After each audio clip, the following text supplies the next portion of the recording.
Hello, we in the previous video we have started sex determination. अब हम लोग यहाँ पे sex determination in human beings study करते हैं। हम लोग ने पिछला वीडियो स्टॉप किया था हैंकिंग के एक्सपेरिमेंट पे कि उसने एक्स क्रोमोज़ोम निकाला था। ओके, तो यहाँ पे जब उसने एक्स क्रोमोज़ोम निकाल लिया तब वो एक्स क्रोमोज़ोम का कैसे डिटर्मिनेशन हुआ सेक्स का हम लोग वो पढ़ेंगे। तो first we will study about sex determination in human beings. So let's study the chromosomal mechanism of sex determination in human being is XX and XY type. ये तो हम सभी को पता है स्टूडेंट्स कि ह्यूमंस में दो ही टाइप के क्रोमोसोम्स है, एक है XX और एक है XY। XY होता है फीमेल में, XY और XX होता है फीमेल में, XY होता है मेल में। तो in human beings the nucleus of each somatic cell contains 46 chromosome और 23 pairs of chromosome. Out of this 22 pairs are autosomes. हम लोग ने अभी पिछले पढ़े थे ऑटोजोमल सेल्स जब हम लोग पढ़ रहे थे तब, और उसमें 1 पेयर होता है सेक्स क्रोमोसोम, मतलब 22 पेयर ऑटोजोम्स हैं प्लस 1 पेयर होता है सेक्स क्रोमोसोम का, तो मिला के बनता है 23 पेयर और we can say 46 chromosome. Human female has a double X XX homomorphic sex chromosome. Homomorphic मतलब दोनों सेम होता है। While male has XY heteromorphic sex chromosome. Clear कि मेल्स में होता है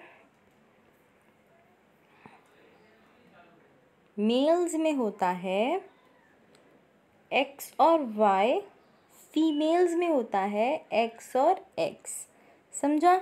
इतना तो हमको सभी को पता है। और टोटल हमारे बॉडी में कितने सेल्स है? 46 पेयर्स ऑफ 46 क्रोमोसोम्स है, जिसको हम लोग 23 पेयर्स बोलते हैं।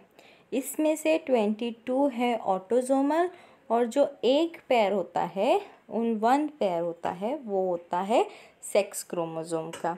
नाउ जीनोटाइप के हिसाब से, जीनोटाइप के हिसाब से 46 ऑटोजोम्स प्लस एक XX हो गया सेक्स क्रोमोसोम, ये होता है फीमेल में। हाँ, स्क्रीन पे दिख रहा है ना? यहाँ पे दिख रहा है ना? और मेल में 44 ऑटोजोम प्लस एक XY होता है इनका सेक्स क्रोमोसोम। तो ये है अपना जीनोटाइप के एक फीमेल बॉडी में होते हैं 44 ऑटोजोम प्लस XX और एक मेल बॉडी में होते हैं 44 ऑटोजोम प्लस XY। मेल की जो बॉडी होती है उसमें होते हैं हेट्रोमॉर्फिक सेक्स क्रोमोसोम। हेट्रोमॉर्फिक मतलब दोनों भी डिफरेंट, और फीमेल में होते हैं होमोमॉर्फिक। ये जो वर्ड और टर्म्स है ये याद रखना इम्पॉर्टेंट है। फीमेल में होते हैं होमोमॉर्फिक सेक्स क्रोमोसोम। ये हो गया हमारा सेक्स डिटर्मिनेशन यहाँ पे। अब नेक्स्ट है, ये एकदम ध्यान से देखो, during gamete formation in male, during gamete formation in male the diploid germ cells in testis undergo spermatogenesis to produce 2 haploid sperms. 50% sperm contain 22 autosome and X chromosome, while 50% sperm contain 22 autosome and Y chromosome. ये चीज़ बहुत important है। Okay, देखो, जब एक spermatogenesis हो रहा है, यहाँ पे एकदम ध्यान से देखो, जब स्पर्मेटोजेनेसिस हो रहा है, कहाँ पे होता है? टेस्टिस में होता है। तो 2 हैप्लॉइड स्पर्म्स बनते हैं। ओके, एक स्पर्म में क्या होता है? 50% स्पर्म कंटेन 22 ऑटोजोम और एक एक्स क्रोमोसोम होते हैं, ओके।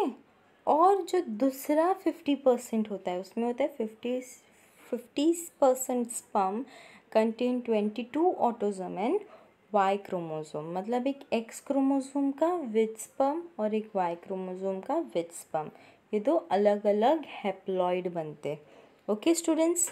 देन फीमेल्स में जो डिप्लॉयड जर्म सेल है इन ovaries undergo oogenesis to produce only one type of egg. All egg contain 22 autosome and X chromosome. Thus, human male is heterogamete and female is homogamete. इतना समझा कि male female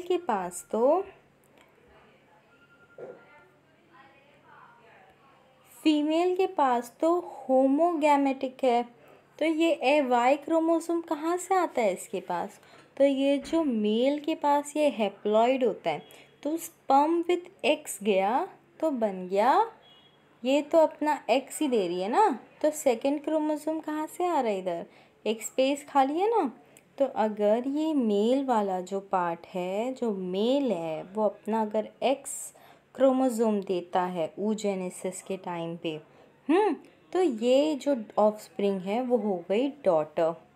और अगर mail अपना Y sperm देता है, Y chromosome देता है, तो ये ऑफस्प्रिंग हो गया सन, ओके स्टूडेंट्स। एकदम ध्यान से समझो कि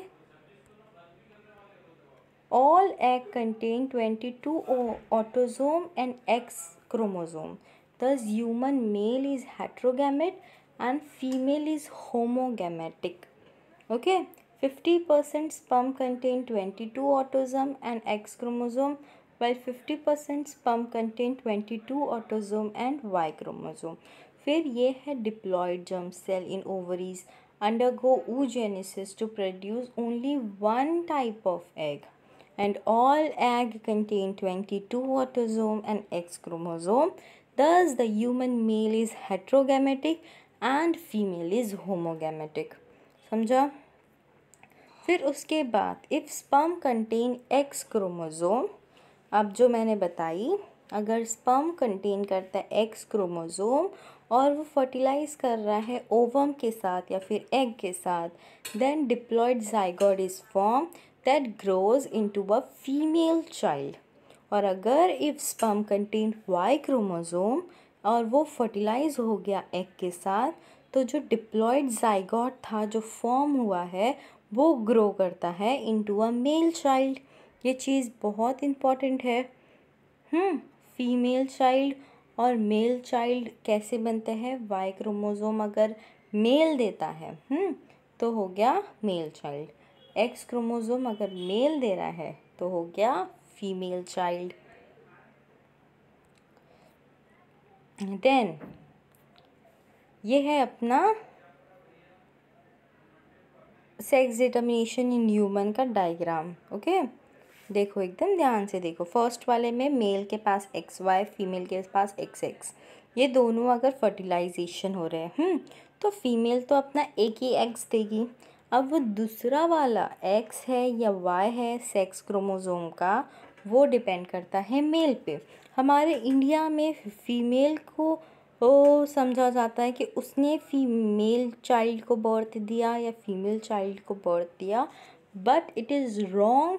it is depended on the male कि वो मेल का कौन सा स्पर्म आर के फर्टिलाइज हो रहा है एग के साथ या ओवम के साथ। तो F1 जनरेशन में अगर एक्स वाई एक्स एक्स है, तो अगर एक्स और एक्स है फीमेल, मेल अगर एक्स और एक्स है तो फीमेल हो गई, वाई और एक्स है तो मेल हो गया, एक्स और एक्स है तो फीमेल हो गया, एक्स और वाई है तो मेल हो गया। ये रेशियो क्या है, 1:1 का सेक्स रेशियो इज़ प्रोड्यूस्ड। ये है बहुत इम्पॉर्टेंट और इस तरीके से क्रॉस करना है। Then this indicate that sex of a child depend on the type of sperm fertilizing the egg. कौन पे डिपेंड कर रहा है? Sex of a child depend on the type of sperm fertilizing the egg. Hence, the father is responsible for determination of a sex of a child and not the mother. Due to the lack of knowledge, जैसा मैंने अभी बताया, women are often blamed for giving birth to female child. That's wrong. ये तो mail के ऊपर depend है कि उसका कौन सा स्पर्म आके फर्टिलाइज करे, तो ये फादर डिसाइड करता है, मदर डिसाइड नहीं करती। ओके, देन यहाँ पे अपना ह्यूमन बींग्स का सेक्स डिटर्मिनेशन कंप्लीट होता है। अब हम लोग सेक्स डिटर्मिनेशन इन बर्ड्स पढ़ेंगे। ओके स्टूडेंट्स, तो अब बर्ड्स में सेक्स डिटर्मिनेशन कैसे होता है? तो यहाँ पे क्या लिखा है? इन बर्ड्स जो क्रोमोसोमल मैकेनिज्म होता है सेक्स डिटर्मिनेशन का, जैसे अपने ह्यूमंस में XX XY होता है, वैसे यहाँ पे ZW और ZZ होता है। ओके, ये चीज़ याद रखनी है, ZW and ZZ। In this type, females are heterogametic and produce two types of eggs. 50% eggs carry Z chromosome and while 50% egg carry W chromosome. यहाँ पे जैसे हमारे यहाँ पे फीमेल होमोगेमेटिक थी, यहाँ पे फीमेल होती है ZW हेट्रोगेमेटिक। 50% कैरी एग और 50% carry 50% carry egg of Z chromosome और 50% carry W chromosome. Okay, males जो होते हैं वो होमोगेमेटिक होते हैं and they produce only one type of sperm. Each sperm carry a Z chromosome. The sex of individual depend on the kind of egg fertilized by the sperm. हमारे humans में से पूरे तरीके से उल्टा। ओके, तो ये अभी अपन इसका ये पढ़ते हैं कि देखो, ये हो गया मेल और ये हो गया फीमेल। मेल के पास ZZ है, फीमेल के पास ZW है। तो अब इसका जब ये और ये आ रहा है तो N+Z सेम स्पर्म। वुमेन्स के पास N+Z और N+W होता है। तो अगर मेल N+Z और N+W हो गया तो 2N+ZW मतलब फीमेल बर्ड, और अगर ये Z और Z हो रहा है तो ये हो गया मेल बर्ड। तो ये था अपना cross of sex determination in birds. अगर सेक्स डिटर्मिनेशन इन बर्ड्स का क्वेश्चन आता है तो विद द थ्योरी एंड ये क्रॉस के साथ अब उनको आंसर में पूरे तरीके से लिखना है। सिर्फ theory is not capable for getting marks. Okay, and in papers also I need this cross also. Then उसके बाद सेक्स डिटर्मिनेशन इन हनी बीज। हनी बीज में क्या होता है? In honey bees chromosomal mechanism of sex determination is haplodiploid type. In this type, sex of individual is determined by the number of set of chromosome received. Females जो होते हैं वो diploid होते हैं with 2n equals to 30n and males are haploid by n equals to 16. The female produce haploid eggs that is n equals to 16 by meiosis and male produce haploid sperm n equals to 16 by mitosis. If the egg is fertilized by the sperm, तो zygote develop होगा and the zygote female 2N32 जो है वो queen है and worker है, and unfertilized egg develop होता है into haploid male drone by the way of parthenogenesis. दो हेप्लॉइड फीमेल जो है get differentiated into either worker or queen depending on the food they consume during their development. Okay, then diploid larvae which get royal jelly as food develops into queen and other diploid into worker. अभी एकदम इसमें देखो, ये है अपना cross. तो female के पास क्या होता है 2n into 32, मेल के पास होता है एन होता है 16, ये दिखा। तो फीमेल करती है मियोसिस, मेल करता है माइटोसिस। इसका तो एन 16 ही है, ये अपने आप को दो इसमें डिवाइड कर देती है, N16 विदाउट फर्टिलाइजेशन, ये अपने आप को डिवाइड कर ली। फिर विदाउट फर्टिलाइजेशन पार्थिनोजेनेसिस अगर हो रहा है तो हैप्लॉइड होगा, और अगर फर्टिलाइजेशन के साथ वो अगर विदाउट फर्टिलाइजेशन वो अपने आप को रिप्रोड्यूस कर रही है तो मेल होगा, N16 ही होगा। और अगर विथ फर्टिलाइजेशन कर रही है वो तो 2n = 32, जैसे डिप्लॉयड फीमेल हो जाएगी। क्लियर स्टूडेंट्स, ये बहुत इम्पॉर्टेंट है और बहुत इजी कॉन्सेप्ट है। फीमेल के पास क्या होता है, 2n = 32 क्रोमोसोम होते हैं, और मेल के पास है n = 16। क्लियर। तो ये अपने आप को दो टाइप में डिवाइड की, या एक इसमें डिवाइड किया। अगर विदाउट फर्टिलाइजेशन हुआ तो n = 16 ही रहेगा, जो कि हैप्लॉइड मेल होगा।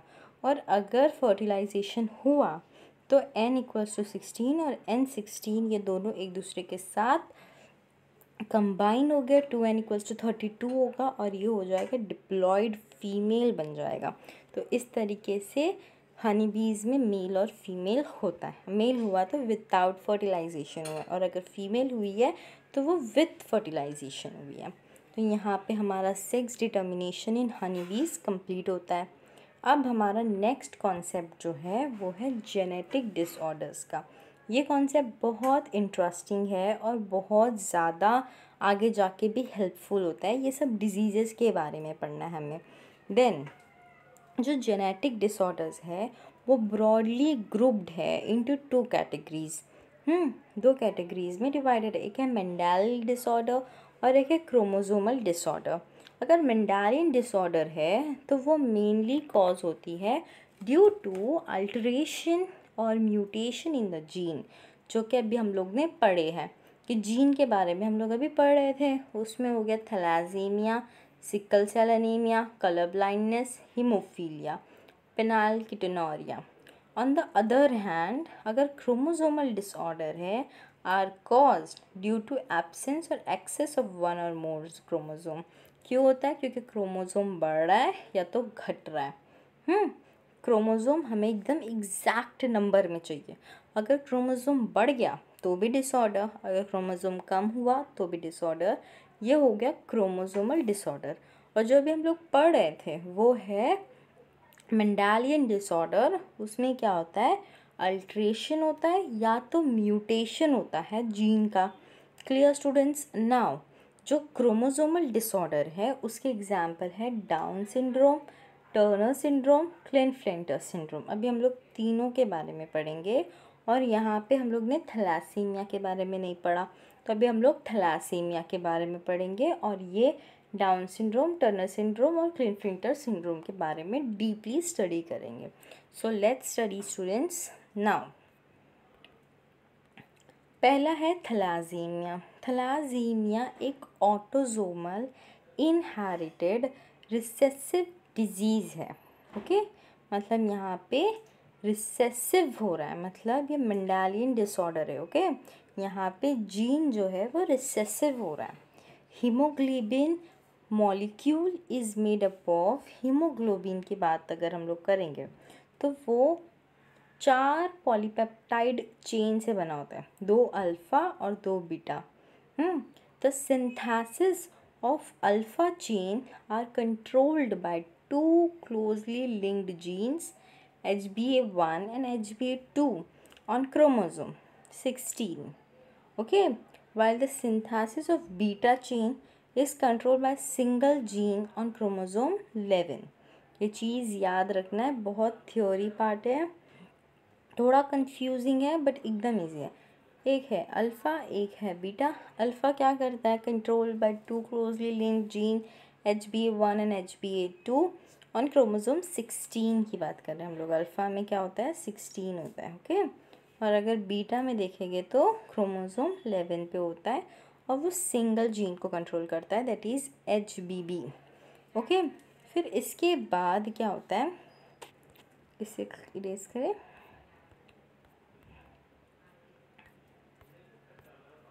इसके बाद depending upon which chain of haemoglobin is affected, कि कौन सी चेन हीमोग्लोबिन की इफ़ेक्ट हुई है, 16 वाली के 11 वाली। Thalassaemia is classified as alpha thalassaemia and beta thalassaemia. अगर अल्फ़ा की चेन इफ़ेक्टेड है तो अल्फ़ा हो गया, अगर बीटा की चेन इफ़ेक्टेड है तो बीटा हो गया। It is caused due to deletion और म्यूटेशन ऑफ जीन, मतलब जीन जो है वो या तो डिलीट हुआ है या तो म्यूटेट हुआ है। किसका? अल्फ़ा का और बीटा का। Globin chains that result in abnormal synthesis of haemoglobin. फिर इसके बाद in thalassaemia person show symptoms like anaemia, pale yellow skin, change in size, shape of RBC, slow growth and development, dark urine etc. मतलब जो thalassaemia वाला person होता है उसके अंदर क्या क्या चेंजेस होते हैं? अनीमिया होगा, पेल येलो स्किन होगी उसकी, ओके, क्या होगी? पेल येलो स्किन होगी, change in size, shape of RBCs, RBC का शेप और साइज चेंज होगा, ये बहुत ही कॉमन है। स्लो ग्रोथ एंड डेवलपमेंट, और उसकी यूरिन एकदम डार्क कलर की होगी, क्लियर। फिर मैसिव ब्लड ट्रांसफ्यूजन, बहुत ज़्यादा ब्लड ट्रांसफ्यूजन नीडेड है उस टाइप के पेशेंट में, मतलब ब्लड ट्रांसफ्यूजन मतलब उसको ब्लड की ज़रूरत है, उसके ब्लड को ट्रांसफ्यूजन की ज़रूरत है। फिर थैलासेमिया जो है वो differ from sickle cell anaemia, वो सिकल सेल अनीमिया के जैसा नहीं है। सिकल सेल अनीमिया में क्या होता है? आरबीसी आधा होके मून शेप्ड हो जाता है, हम लोग ने पहले वीडियोस में पढ़े, पर यहाँ पे और भी ज़्यादा इफ़ेक्ट हो रहे। The former is a qualitative problem of synthesis few globin molecule, while the latter is a quality problem of synthesis and incorrectly functional globin. Then ये हो गया अपना थैलासीमिया के बारे में। अब अपन को नेक्स्ट में इमेज में देखते हैं। ये देखो, मैंने बताया था ना थैलासीमिया में क्या होता है। थैलासीमिया में जो साइज़ और शेप होती है आरबीसी का, डब्ल्यूबीसी का, ये है नॉर्मल वाला, ये है नॉर्मल आरबीसी और डब्ल्यूबीसी, ये है एबनॉर्मल। आरबीसी का देखो कितना कम है और डब्ल्यूबीसी देखो कितना ज़्यादा है, वो भी कितना कम है, मतलब ये मॉलिक्यूल एबनॉर्मल है, ये वाला नॉर्मल है, सब कुछ इसमें डिक्रीज़ हो जाता है। किसमें हम लोग पढ़ रहे? थैलासीमिया के बारे में पढ़ रहे। तो इमेज से थोड़ा क्लियर हो गया। फिर यहाँ पे भी यू कैन स्टडी, यहाँ पे देखो आरबीसी है, डब्ल्यूबीसी है, प्लेटलेट है, यहाँ पे माल फॉर्म्ड आरबीसीज है। आरबीसी का साइज़ वाइज बदल गया, डब्ल्यूबीसी का साइज़ बदल गया, प्लेटलेट देखो यहाँ पे ये हो गया अपना थैलासीमिया, क्लियर। फिर इसके बाद आता है अपना नेक्स्ट सिंड्रोम। थैलासीमिया होने के बाद नेक्स्ट सिंड्रोम है डाउन सिंड्रोम। डाउन सिंड्रोम भी बहुत ज़्यादा आजकल के ज़माने में बहुत ज़्यादा कॉमन हो जाता है। इसको एक और नाम है 21st ट्राइजोमी। ये पीछे देखो इमेज के पीछे छुप गया है वो नाम, इसका एक और नाम है 21st ट्राइजोमी। इसमें क्या होता है? जो डाउन सिंड्रोम है is named after the physician John Langdon down, who first described this autosomal chromosomal disorder in 1866. Then इस सिंड्रोम में ये होता क्यों है पहले वो देखते हैं। पहले हम लोग क्या देखते हैं? इसके कॉजेज़, ओके, कॉजेज़। ये दिखाई नहीं दे रही है ना, इसके कॉजेज़ देखते हैं। तो इसका कॉजेज़ है due to extra copy of chromosome number 21st, okay, 21st chromosome का एक्स्ट्रा कॉपी के वजह से होता है। It shows presence of 3 copies of 21st chromosome instead of homologous pair, okay. This individual will have 27 chromosome. इसके पास कितना रहेगा? 47, 27 नहीं है, 47 क्रोमोसोम होगा instead of a chromosomal number of 46। अगर एक क्रोमोसोम ज़्यादा हो गया तो देखो एक सिंड्रोम हो रहा है अच्छा खासा। 47 क्रोमोसोम अगर हो रहा है तो उस इंसान को डाउन सिंड्रोम होता है। Okay, 21st trisomy occur due to non-destruction of failure of separation of chromosome या फिर उसको autosome during gamete formation. The incidence of non-disjunction is distinctly higher in mothers who are over 45 years old. मतलब ये किस में होता है? ऐसे मदर्स में, अगर ऐसी मदर्स लोग कर रहे हैं बच्चे जो 45 के अबव है तो ऐसे मदर्स में होता है। फिर उसके बाद जो पेशेंट होता है, ओके, अब ये बेबी को देखो, ये जो पेशेंट है या फिर ये जो बेबी है उसमें माइल्ड या मॉडरेट मेंटल रिटार्डेशन होता है। मेंटल रिटार्डेशन का मतलब उसका दिमाग कमज़ोर होता है। ओके, स्केलेटल डेवलपमेंट, उसका स्केलेटन अच्छे से डेवलप नहीं होता, बहुत ही पुअर डेवलपमेंट होता है। डिस्टिंक्ट फेशियल फीचर्स जैसे कि स्मॉल हेड होगा, ईयर्स, माउथ, मतलब कुछ अलग होगा, उसको देखते साथ हम लोग समझ जाएंगे। अब ये बेबी को देखो, इसका आइज़ वाइज कितना छोटा छोटा सा है, देख के समझ रहा है कि बेबी थोड़ा सा एबनॉर्मल है। इसका स्मॉल हेड होगा या फिर ईयर्स और माउथ अलग होंगे। फेस उसका टिपिकली फ्लैट होगा या राउंड होगा। फ्लैट नोज़ होगी, open mouth, protruding tongue, eyes slant up and out with internal apicanthal fold, flat hands and stubby fingers, palm is broad and single palmar crease. मतलब जो हाथ में जो लाइंस होती है ना, ये दिख रहा है, ये एक लाइन, इसकी क्रीज एक सिंगल होती है। ओके, एंड ये सारी चीज़ें उसमें होती है। उसका माउथ खुला होता है, ओपन होता है। प्रोड्यूडिंग टंग मतलब टंग बाहर निकली हुई होती है। Eyes slant up and out. फिर हैंड्स जो है वो फ्लैट हो गए। फिंगर्स एकदम स्टबी, शॉर्ट होगी, एकदम छोटी छोटी सी। पाम एकदम ब्रॉड होगा, बड़ा सा होगा, दिख रहा है, broad and with single palmar crease. ये हो गया अपना डाउन सिंड्रोम, ये बहुत इम्पॉर्टेंट है डाउन सिंड्रोम। फिर एक होता है टर्नर सिंड्रोम, इसका होता है एक्स मोनोजोमी या XO females. Okay, it is a sex chromosome disorder जो कि होते हैं due to non disjunction of chromosome during gamete formation. Individual born with Turner syndrome has 44 autosome with XO. यहाँ पे मतलब क्या हो रहा है, यहाँ पे क्रोमोसोम कितने हैं, 44 है, ऑटोसोम 44 है और एक एक्सओ है। They are phenotypically female, they have a short stature height, webbed neck, lower posterior hairline, broad shield shaped chest, poorly developed ovaries and breast and low intelligence. समझा कि जो टर्नर सिंड्रोम वाले होते हैं ये लोगों के पास क्या होता है, पहले तो ये होता क्यों है, क्योंकि non disjunction of chromosome during gamete formation. Gamete formation के टाइम पे क्रोमोसोम उसके नॉन डिसजंक्शन में। एक्स ओ है, ओ क्या है वो पता नहीं है बट वो एक्स ओ है, ठीक है। 44 ऑटोसोम्स है और एक एक्सओ है। ओ ना तो मेल में आता है ना तो फीमेल में आता है, ठीक है।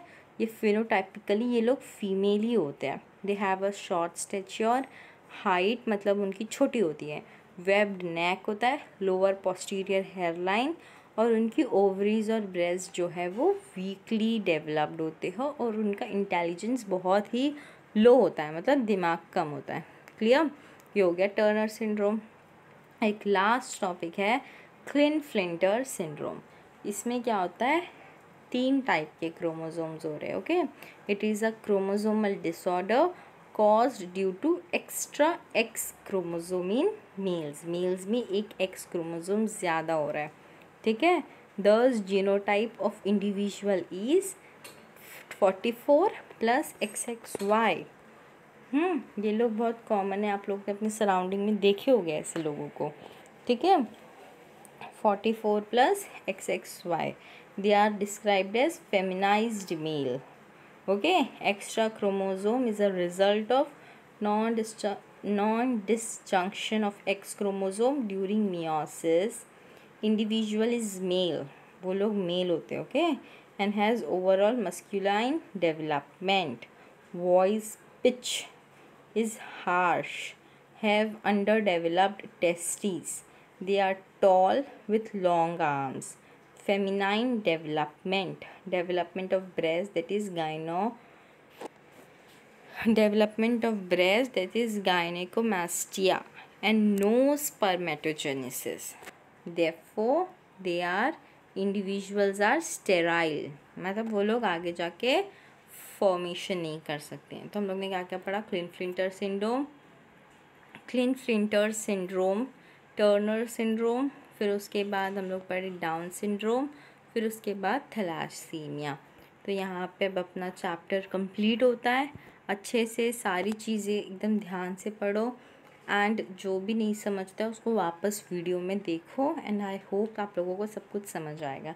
And thank you students, and watch all the videos and practise diagram as much as possible. Thank you.